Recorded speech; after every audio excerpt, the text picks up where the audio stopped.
crime is defined by a political process. It is political, legislative acts. So if you are not in a political process, in this, of course, United States corporation, then you do not have a say on how to define crime. What makes one crime a felony and another a misdemeanor? The whole idea of the criminal acts being criminal by definition goes into a play of the classical theory, which is pain versus pleasure. Can you um, sanction the act of whatever pleasure is at such a consequence where the pain seems to be greater than the pleasure?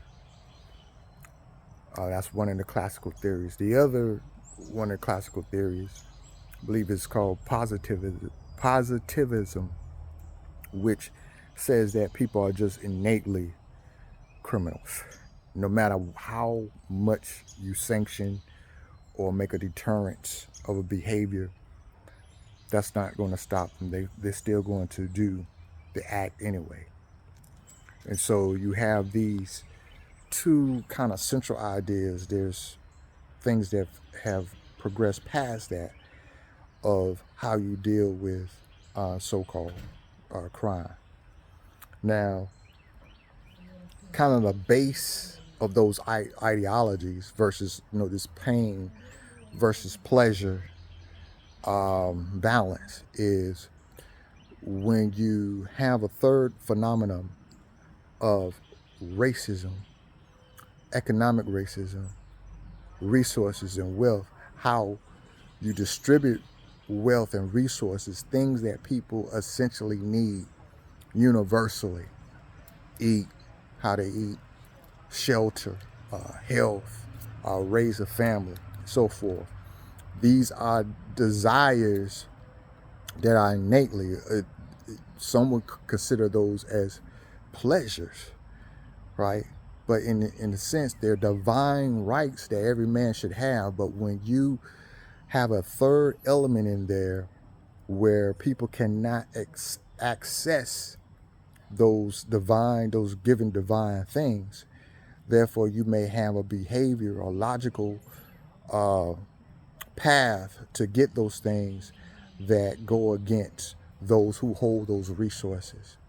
And so those who hold the resources tend to develop some type of system where if the resources are taken from them, it is considered a crime.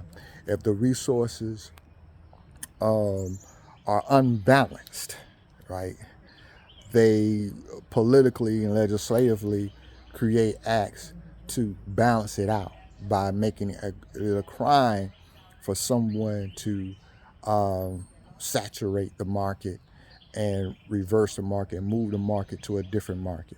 So you have all these elements in what we call over here in the United States of criminal justice system that really is about balancing the books of economics.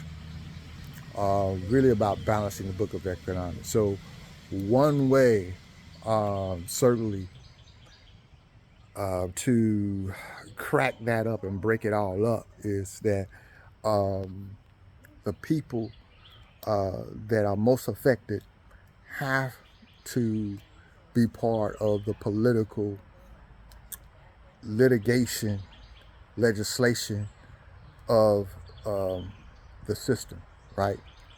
And what's the greatest weapons is psychology.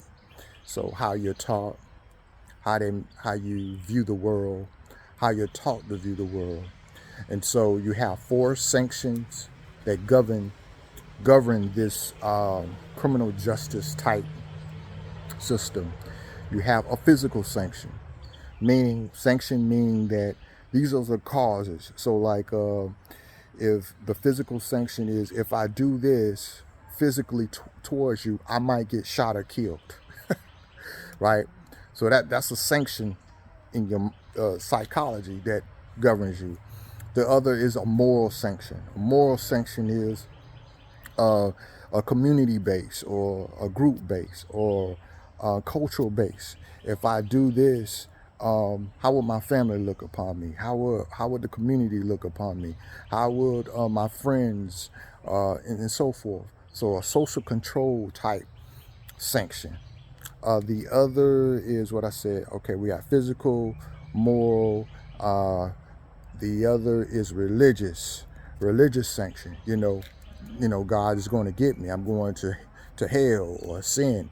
So these different things I want to stay aligned so I can receive the reward.